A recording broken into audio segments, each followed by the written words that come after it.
ओम नमो भगवते वासुदेवाय। श्रीमद् भागवत महापुराण दसम स्कंद त्रयोदश अध्याय श्लोक 1 से 11। ब्रह्मा जी का मोह और उनका नाश। श्री सुखदेव जी कहते हैं, परीक्षित, तुम बड़े भाग्यवान हो। भगवान के प्रेमी भक्तों में तुम्हारा स्थान श्रेष्ठ है, तभी तो तुमने इतना सुंदर प्रश्न किया है। यूँ तो तुम्हें बार बार भगवान की लीला कथाएं सुनने को मिलती है, फिर भी तुम अपने संबंध में प्रश्न करके उन्हें और भी सरस और भी नूतन बना देते हो। रसिक संतों की वाणी, कान और हृदय भगवान की लीला के गान, श्रवण और चिंतन के लिए ही होते हैं। उनका यह स्वभाव ही होता है कि वह क्षण प्रति क्षण भगवान की लीलाओं को अपूर्व रसमयी और नित्य नूतन अनुभव करते रहें। ठीक वैसे ही जैसे लंपट पुरुषों को स्त्रियों की चर्चा में नया नया रस जान पड़ता है। परीक्षित, तुम एकाग्रचित्त से श्रवण करो। यद्यपि भगवान की यह लीला अत्यंत रहस्यमयी है, फिर भी मैं तुम्हें सुनाता हूँ, क्योंकि दयालु आचार्यगण अपने प्रेमी शिष्य को गुप्त रहस्य भी बतला दिया करते हैं। यह तो मैं तुमसे कह ही चुका हूँ कि भगवान श्री कृष्ण ने अपने साथी ग्वाल बालों को मृत्यु रूप अघासुर के मुंह से बचा लिया। इसके बाद उन्हें यमुना जी के पुलिन पर ले गए और उन्होंने कहा, प्यारे मित्रों, यमुना जी, यह पुलिन अत्यंत रमणीय है। देखो तो सही, यहाँ की बालू कितनी कोमल और स्वच्छ है। हम लोगों के लिए खेलने की तो यहाँ भी सामग्री विद्यमान है। देखो, एक और रंग बिरंगे कमल के फूल खिले हैं और उनकी सुगंध से खींचकर भौरे गुंजार कर रहे हैं, तो दूसरी ओर सुंदर सुंदर पक्षी बड़ा ही मधुर कलरव कर रहे हैं। जिनकी प्रतिध्वनि से सुशोभित वृक्ष इस स्थान पर शोभा बढ़ा रहे हैं। अब हम लोगों को यहाँ भोजन कर लेना चाहिए, क्योंकि दिन बहुत चढ़ गया है और हम लोग भूख से पीड़ित हो रहे हैं। बछड़े पानी पीकर समीप धीरे धीरे हरी घास चरते रहे। ग्वाल बालों ने एक स्वर में कहा, ठीक है ठीक है। उन्होंने बछड़ों को पानी पिलाकर हरी हरी घास में छोड़ दिया और अपने अपने छीके खोल खोल कर कृष्ण भगवान के साथ बड़े आनंद से भोजन करने लगे। इससे बीच में भगवान कृष्ण बैठ गए और चारों ओर से ग्वाल बालों ने बहुत सी मंडलाकार पंक्तियां बना ली और एक से एक सटकर बैठ गए। उनके सबके मुंह भगवान कृष्ण की ओर थे और सबकी आंखें आनंद से खिल रही थी। वन भोजन के समय श्री कृष्ण के साथ बैठे हुए ग्वाल बाल ऐसे शोभायमान हो रहे थे मानो कमल की कर्णिका के चारों ओर छोटे छोटे पंखुड़ियां सुशोभित हो रही हों। कोई पुष्प तो कोई पत्ते, कोई पल्लव, अंकुर, फल, छींके, छाल, पत्थरों के पात्र बनाकर भोजन करने लगे। भगवान श्री कृष्ण और ग्वाल बाल सभी परस्पर अपनी अपनी भिन्न भिन्न रुचि का प्रदर्शन करते। कोई किसी को हंसा देता तो कोई स्वयं ही हंसते हंसते लोटपोट हो जाता। इस प्रकार वे सब भोजन करने लगे। उन्होंने मुरली को तो कमर के फेंट में आगे की ओर खोस लिया था, सिंगी और बेत बगल में दबा लिए थे। बाएं हाथ में बड़ा ही मधुर घृत मिश्रित दही भात का ग्रास था और उंगलियों में अदरक, नींबू आदि के अचार मुरब्बे दबा रखे थे। ग्वाल बाल उनको चारों ओर से घेर कर बैठे हुए थे और वे स्वयं सबके बीच में बैठकर अपनी विनोद भरी बातों से सभी ग्वाल बालों को हंसाते जा रहे थे। जो समस्त यज्ञों के एकमात्र भोक्ता है, वही भगवान ग्वाल बालों के साथ बैठकर इस प्रकार बाल लीला करते हुए भोजन कर रहे थे और स्वर्ग के देवता आश्चर्यचकित होकर यह अद्भुत लीला देख रहे थे। श्लोक 12 से 22 का हिंदी अनुवाद। भरतवंश शिरोमणे इस प्रकार भोजन करते करते ग्वाल बाल भगवान की उस रसमयी लीला में तन्मय हो गए। उसी समय उनके बछड़े हरी हरी घास की लालच से घोर जंगल में बड़ी दूर निकल गए। जब ग्वाल बालों का ध्यान उस ओर गया तो वे भयभीत हो गए। उस समय अपने भक्तों को भय का भगा देने वाले भगवान श्री कृष्ण ने कहा, मेरे प्यारे मित्रों, तुम लोग भोजन करना बंद मत करो, मैं बछड़ों को लिए आता हूँ। ग्वाल बालों से इस प्रकार कहकर भगवान श्री कृष्ण हाथ में दही भात का कौर लिए ही पहाड़ों, गुफाओं और कुंजों एवं अन्यान्य भयंकर स्थानों में अपने साथ साथियों के बछड़ों को ढूंढने चल दिए। परीक्षित, ब्रह्मा ने पहले से ही आकाश में उपस्थित थे। प्रभु के प्रभाव से अघासुर का मोक्ष देखकर उन्हें बड़ा आश्चर्य हुआ। उन्होंने सोचा कि लीला से मनुष्य बालक बने हुए भगवान श्री कृष्ण कोई न कोई मनोहर महिमामयी लीला दिखानी चाहिए। ऐसा सोचकर उन्होंने पहले तो बछड़ों को और भगवान श्री कृष्ण को चले जाने पर ग्वाल बालों को भी अन्यंत्र ले जाकर रख दिया और स्वयं अंतर ध्यान हो गए। अंततः वे जड़ कमल की ही तो संतान हैं। भगवान श्री कृष्ण बछड़े न मिलने पर यमुना जी पुलिन पर लौट आए, परंतु यहाँ क्या देखते हैं कि ग्वाल बाल भी नहीं है। तब उन्होंने वन में घूमकर चारों ओर उन्हें ढूंढा, परंतु जब वे ग्वाल बाल और बछड़े कहीं नहीं मिले, तब वे तुरंत जान गए कि ये सब ब्रह्मा की करतूत है। वे तो सारे विश्व के एकमात्र ज्ञाता हैं। तब भगवान श्री कृष्ण ने बछड़ों और ग्वाल बालों की माताओं को और ब्रह्मा जी को भी आनंदित करने के लिए अपने साथ ही बछड़ों और ग्वाल बालों दोनों के रूप में बना लिया, क्योंकि वे ही संपूर्ण विश्व के कर्ता सर्वशक्तिमान ईश्वर हैं। परीक्षित, वे बालक और बछड़े संख्या में जितने थे उतने ही छोटे छोटे उनके शरीर थे, और हाथ पैर भी जैसे जैसे थे उनके पास जितनी और जैसी छड़ियाँ, सिंगी, बांसुरी, पत्ते, छीके थे, वैसे ही कितने वस्त्र आभूषण थे। उनके सील, स्वभाव, गुण, नाम, रूप, अवस्थाएं जैसी थी। जिस प्रकार खाते पीते चलते थे, ठीक वैसे ही और उतने ही रूपों में सर्वस्वरूप भगवान श्री कृष्ण प्रकट हो गए। उस समय यह संपूर्ण जगत विष्णु रूप है। संपूर्ण जगत विष्णु रूप है। यह वेदवाणी मानो मूर्तिमती होकर प्रकट हो गई। सर्वात्मा भगवान स्वयं ही बछड़े बन गए और स्वयं ही ग्वाल बाल। अपने आत्मस्वरूप बछड़ों को अपने आत्मस्वरूप ग्वाल बालों के द्वारा घेर कर अपने ही साथ अनेकों प्रकार के खेल खेलते हुए ब्रज में प्रवेश किया। परीक्षित, जिस ग्वाल बाल के जो बछड़े थे, उन्हें उसी ग्वाल बाल के रूप में अलग अलग ले जाकर उनकी बखाल में घुसा दिया और विभिन्न बालकों के रूप में उनके भिन्न भिन्न घरों में चले गए। ग्वाल बालों की माताएं बांसुरी की तान सुनते ही जल्द ही दौड़ आई। ग्वाल बाल बने हुए परब्रह्म श्री कृष्ण को अपने बच्चे समझकर हाथ में उठाकर वहां जोर जोर से हृदय से लगा लिया। वे अपने स्तनों के वात्सल्य स्नेह की अधिकता के कारण सुधा से भी मधुर, उत्सव से भी मादक चुचुआता हुआ दूध उन्हें पिलाने लगी। श्रीमद् भागवत महापुराण 10 स्कंद 13 अध्याय श्लोक 23 से 33।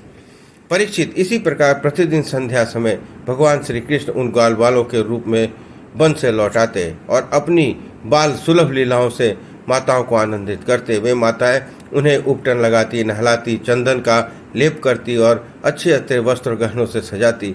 दोनों भौहों के बीच ढीढ़ से बचाने के लिए काजल का डिढौना लगा देती और भोजन कराती और तरह तरह के बड़े लाड प्यार से उनका लालन पालन करती। ग्वालिनों के समान गौवें भी जब जंगल से चरकर जल्दी जल्दी लौटती, तब उनकी हुंकार सुनकर उनके प्यारे बछड़े दौड़कर उनके पास जाते। अब वे बार बार उन्हें अपनी जीभ से चाटती और अपना दूध पिलाती। उस समय स्नेह की अधिकता के कारण उनके थनों से स्वयं ही दूध की धारा बहने लगती। उन गायों और ग्वालिनों का मातृभाव पहले जैसा ही ऐश्वर्य ज्ञान रहित और विशुद्ध था। हाँ, अपने असली पुत्रों की अपेक्षा उन समय उनका स्नेह अवश्य अधिक था। इसी प्रकार भगवान ने उन्हें अपने पुत्रों के समान ही पुत्र भाव दिखला रहे थे, परंतु भगवान में उन बालकों के जैसा मोह का भाव नहीं था कि मैं इनका पुत्र हूँ। अपने अपने बालकों के प्रति ब्रजभाषियों का स्नेह लता दिन प्रतिदिन 1 वर्ष तक धीरे धीरे बढ़ती गई। तब यहाँ तक कि पहले श्री कृष्ण ने उनका जैसा असीम और पूर्ण प्रेम था, वैसा ही अपने इन बालकों के प्रति भी हो गया। इस प्रकार सर्वात्मा भगवान श्री बछड़े ग्वाल बालों के बहाने गोपाल बनकर अपने बालक रूप से वत्सल्य रूप का पालन करते हुए 1 वर्ष तक वन और घोष्ठ में क्रीड़ा करते रहे। जब 1 वर्ष पूरा होने में 5-6 रातें शेष थी, तब एक दिन भगवान श्री कृष्ण बलराम के साथ बछड़ों को चराते हुए वन में गए। उस समय गौवें गोवर्धन की चोटी पर घास चर रही थी। वहां उन्होंने ब्रज के पास ही चराते हुए बहुत दूर अपने बछड़ों को देखा। बछड़ों को देखते ही गौओं का वात्सल स्नेह उमड़ गया। वह अपने आप ही सुध बुध खो बैठी और ग्वालों को रोकने की बहुत सी परवाह न कर जिस मार्ग में से वो न जा सके उस मार्ग से हुंकार करती हुई बड़े बेग से दौड़ पड़ी। उस समय उनके थनों से दूध बह रहा जाता था और गर्दन सिकुड़ कर डील से मिल गई थी। वे पूंछ और सिर उठाकर बड़े बेग से दौड़ रही थी। मालूम होता मानो उन्होंने दो ही पैर हैं। जिन गांवों के और भी बछड़े हो चुके थे, वे भी गोवर्धन के नीचे अपने बछड़ों के पास दौड़ती आई और उन्हें स्नेहवश अपने आप बहता हुआ दूध पिलाने लगी। उस समय वे अपने बच्चों का एक एक अंग ऐसे चाट रही थी मानो उन्हें वे अपने पेट में रख लेंगी। गोपों ने उन्हें रोकने का बहुत प्रयत्न किया, परंतु उनका सारा प्रयत्न व्यर्थ रहा। उन्हें अपनी विफलता का कुछ लज्जा और गायों पर क्रोध आया। जब वे बहुत कष्ट उठाकर उन कठिन मार्ग से उन स्थानों पर पहुँचे, तब उन्होंने बछड़ों के साथ अपने बालकों को भी देखा। अपने बच्चों को देखते ही उनका हृदय प्रेम रस से सरोबोर हो गया। बालकों के प्रति अनुराग की बाढ़ आ गई। उनका क्रोध न जाने कहाँ हवा हो गया। उन्होंने अपने अपने बालकों को गोद में उठा हृदय से लगा लिया और उनका मस्तक सूंघकर अत्यंत आनंदित हुए। श्लोक 34 से 44 का हिंदी अनुवाद। बूढ़े गोपों ने अपने बालकों का आलिंगन से परम आनंद प्राप्त किया। वे निहाल हो गए, फिर बड़े कष्ट से उन्हें छोड़कर धीरे धीरे वहां से गए। जाने के बाद भी बालकों के और उनके आलिंगन का स्मरण उनके नेत्रों के प्रेम से आंसू बहते रहे।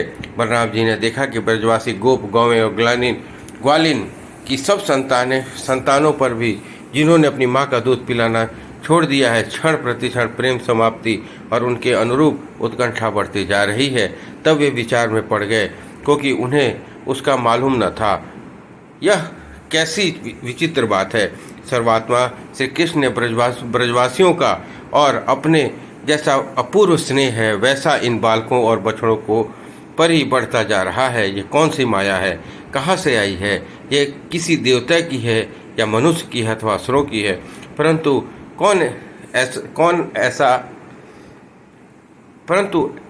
क्या ऐसा भी संभव है? कहीं कहीं यह तो मेरे प्रभु की ही माया है और किसी की माया की में ऐसी सामर्थ्य नहीं जो मुझे भी मोहित कर ले। बलराम जी ने ऐसा विचार करके ज्ञान दृष्टि से देखा तो उन्हें मालूम हुआ कि इन सब बछड़ों ज्ञान बालों के रूप में केवल श्री कृष्ण ही श्री कृष्ण है। तब उन्होंने श्री कृष्ण से कहा, भगवान, ये ग्वाल बाल और बछड़े न देवता हैं न कोई ऋषि। ये भिन्न भिन्न रूपों का आश्रय लेने पर भी आप अकेले ही इन रूपों में प्रकाशित हो रहे हैं। कृपया स्पष्ट करके थोड़े में ही बतला दीजिए कि आप इस प्रकार बछड़े, बालक, सिंगी, रस्सी आदि के रूप में अलग अलग क्यों प्रकाशित हो रहे हैं। तब भगवान ने ब्रह्मा की सारी करतूत सुनाई और बलराम जी ने सब बातें जान ली। परीक्षित, तब तक ब्रह्मा जी ब्रह्मलोक से ब्रज में लौट आए। उनके कालमान से अब तक केवल एक त्रुटि समय व्यतीत हुआ था। उन्होंने कहा कि भगवान श्री कृष्ण ग्वाल बाल और बछड़ों के साथ 1 साल से पहले की भ्रांति ही क्रीड़ा कर रहे हैं। वे सोचने लगे, गोकुल में जितने भी ग्वाल बाल और बछड़े से ये सब मेरी मायामयी सैया पर सो रहे हैं। उनको तो मैंने अपनी माया से अचेत कर दिया है। वे तब से अब तक सचेत नहीं हुए। तब मेरी माया से मोहित ग्वाल बाल और बछड़ों के अतिरिक्त ये उतने ही दूसरे बच्चे और दूसरे बछड़े कहाँ से आ गए जो यह 1 साल से भगवान के साथ खेल रहे हैं। ब्रह्मा जी ये दोनों स्थानों पर दोनों को देखा। बहुत देर तक ध्यान करके अपनी ज्ञान दृष्टि से उसका रहस्य खोलना चाहा, परंतु इन दोनों में कौन से पहले के ग्वाल बाल हैं और कौन से पीछे बना लिए गए हैं, इनमें से कौन सच्चे हैं कौन बनावटी, इस बात की किसी प्रकार न समझ सके। भगवान श्री कृष्ण की माया में तो सभी मुग्ध हो रहे हैं, परंतु कोई भी माया मोह भगवान का स्पर्श नहीं कर सकता। ब्रह्मा जी उन्हीं भगवान श्री कृष्ण को अपनी माया से मोहित करने चले थे, किंतु उनको मोहित करना तो दूर रहा, वे अजन्मा होकर भी अपनी ही माया से अपने आप मोहित हो गए। श्लोक 45 से 56। जिस प्रकार दिन में घोर अंधकार में कोहरे से अंधकार का और दिन के प्रकाश से जुगनी के प्रकाश का पता नहीं चलता, वैसा ही क्षुद्र पुरुष महापुरुषों पर अपनी माया का प्रयोग करते हैं। तब वह उनका तो कुछ बिगाड़ नहीं सकते, अपना ही प्रभाव खो बैठते हैं। ब्रह्मा जी विचार कर रहे थे कि उनके देखते देखते उसी क्षण सभी ग्वाल बाल और बछड़े श्री कृष्ण के रूप में दिखाई पड़ने लगे। सबके सब सजल जलधर के समान श्याम वर्ण, पीताम्बरी, शंख चक्र गदा पद्म से युक्त चतुर्भुज, सबके सिर पर मुकुट, कानों में कुंडल और कंठों में मनोहर हार की बनमालाएं शोभायमान हो रही थी। उनके वक्ष स्थल पर सुवर्ण की खुशहाली रेखा, श्रीवत्स बाहुओं के बाजूबंद, कलाइयों में शंखाचार रत्नों से जड़े कंगन, चरणों में नुपुर और कड़े, कमर में करधनी और उंगलियों जगमगा रही थी। वे नख से सीख और समस्त अंगों में कोमल और नूतन तुलसी की मालाएं जो उन्हें बड़े भाग्यशाली भक्तों ने पहनाई थी धारण किए हुए थे। उनकी मुस्कान चांदनी के समान उज्ज्वल थी और रन तारे नेत्रों के कटाक्षपूर्ण चितवन बड़ी ही मधुर थी। ऐसा जान पड़ता था मानो वे इन दोनों के द्वारा सत्वगुण और रजोगुण को स्वीकार करके भक्तजनों के हृदय में शुद्ध लालसाएं जगाकर उनको पूर्ण कर रहे हैं। ब्रह्मा जी ने यह भी देखा कि उन्हीं के जैसे दूसरे ब्रह्मा के से लेकर तिर भी सभी चराचर जीव मूर्तिमान होकर नाचते गाते एक प्रकार से पूजा सामग्री से अलग अलग भगवान के उन सब रूपों की उपासना कर रहे हैं। उन्हें अलग अलग अणिमा महिमा आदि सिद्धियां, माया विद्या आदि विभूतियां और महतत्व आदि 24 तत्व चारों ओर से घेरे हुए हैं। प्रकृति के क्षोभ उत्पन्न करने वाला काल, उसके परिणाम का कारण स्वभाव, वासनाओं को जगाने वाला संस्कार, कामनाओं, कर्म, विषय, फल सभी मूर्तिमान होकर भगवान के प्रत्येक रूप की उपासना कर रहे हैं। भगवान की सत्ता और महत्ता के सामने उन सभी की सत्ता और महत्ता अपना अस्तित्व खो बैठी थी। ब्रह्मा जी ने यह भी देखा कि वे सभी भूत, भविष्य और वर्तमान काल में के द्वारा सीमित नहीं है, त्रिकाल बाधित सत्य है। वे सब के सब अत्यंत प्रकाश और केवल अनंत आनंद स्वरूप हैं। उनमें जड़ता और चेतनता का भेदभाव नहीं है। वे सब के सब एक रस हैं। यहाँ तक कि उपनिषददर्शी तत्वज्ञानियों की दृष्टि भी उनकी अनंत महिमा का स्पर्श नहीं कर सकती। इस प्रकार ब्रह्मा जी ने एक साथ ही देखा कि वे सब के सब उन परब्रह्म परमात्मा श्री कृष्ण के ही स्वरूप हैं, जिनके प्रकाश से यह सारा जगत प्रकाशित हो रहा है। यह अत्यंत आश्चर्यमय दृश्य देखकर ब्रह्मा जी को चकित हो रह गए। उनकी 11 इंद्रियां क्षुब्ध और स्तब्ध रह गईं। वे भगवान के तेज से निस्तेज और मौन हो गए। उस समय वे ऐसे स्तब्ध होकर खड़े रह गए मानो ब्रज में अधिष्ठान देवता के पास एक पुतली खड़ी हो। 57 से 64। परीक्षित, भगवान का स्वरूप तर्क से परे है। उनकी महिमा असाधारण है। वह स्वयं प्रकाश, आनंद स्वरूप और माया से अतीत हैं। वेदांत भी साक्षात रूप से उनका वर्णन करने में समर्थ है। इसलिए उससे भिन्न का निषेध करके आनंद स्वरूप ब्रह्म का इसी प्रकार कुछ संकेत करता है। यद्यपि ब्रह्मा जी समस्त विद्याओं के अधिपति हैं, तथापि भगवान के दिव्य स्वरूप को वे तनिक भी न समझ सके और सके कि यह क्या है। यहाँ तक कि वे भगवान के उन महिमामय रूपों को देखने में भी असमर्थ हो गए। उनकी आंखें मुंद गई। भगवान श्री कृष्ण ने ब्रह्मा के इस मोह और असमर्थता को जानकर बिना किसी प्रयास के तुरंत अपनी माया का पर्दा हटा दिया। इससे ब्रह्मा जी को ब्रह्म ज्ञान हुआ और वे मानो मरकर फिर जी उठे। सचेत होकर उन्होंने ज्यों त्यों करके बड़े कष्ट से अपने नेत्र खोले। तब कहीं और अपना शरीर और इस जगत की दिखाई पड़ा। फिर ब्रह्मा जी चारों ओर देखने लगे। तब पहले दिशाएं और उनके बाद तुरंत ही उनके सामने वृंदावन दिखाई पड़ा। वृंदावन सबके लिए एक सा प्यारा है। जिधर देखिए उधर ही जीवों को जीवन देने वाले फल और फूलों से लदे हुए हरे भरे पत्तों से लहराते हुए वृक्षों की सी पाती शोभा पा रही है। भगवान श्री कृष्ण की लीला भूमि होने के कारण वृंदावन धाम में क्रोध, तृष्णा आदि दोष प्रवेश नहीं कर सकते और वहाँ स्वभाव से ही परस्पर दुस्तज्य बैर रखने वाले मनुष्य और पशु पक्षी भी प्रेमी मित्रों के समान हिल मिलकर एक साथ रहते हैं। ब्रह्मा जी ने वृंदावन का दर्शन करने के बाद देखा कि अद्वितीय परब्रह्म गोपवंश के बालक का सा नाट्य कर रहा है। यह होने पर भी उन्हें उसके सखा है, अनंत होने पर भी वह इधर उधर घूम रहा है और उसका ज्ञान अगाध होने पर भी वह अपने ग्वाल बालों और बछड़ों को ढूंढ रहा है। ब्रह्मा जी ने देखा कि जैसे भगवान श्री कृष्ण पहले अपने हाथ में दही भात का कौर लिए उन्हें ढूंढ रहे थे, वैसे ही अब भी अकेले ही उनकी खोज कर रहे हैं। भगवान को देखते ही ब्रह्मा जी ने अपने वाहन हंस पर से कूद पड़े और सोने के समान चमकते हुए अपने शरीर से भगवान को दंड भांति गिर पड़े। उन्होंने अपने चारों मुकुटों के अग्रभाव से भगवान के चरण कमलों को स्पर्श करके नमस्कार किया और आनंद के आंसुओं की धारा से उन्हें नहला दिया। वे भगवान श्री कृष्ण की पहले देखी हुई महिमा का बार बार स्मरण करते, उनके चरण में गिरते और उठकर फिर गिर पड़ते। इस प्रकार बहुत देर तक वे भगवान के चरणों में पड़े रहे। फिर धीरे धीरे उठे और अपने नेत्रों को आंसू पोंछे। प्रेम और मुक्ति का एकमात्र उद्यम भगवान को देखकर उनका सिर झुक गया। वे कांपने लगे। अंजलि बांधकर बड़ी नम्रता और एकाग्रता के साथ गदगद वाणी से वे भगवान की स्तुति करने लगे। इस प्रकार 10वां स्कंद 13वां अध्याय संपन्न हुआ। बोलिए कृष्ण भगवान की जय।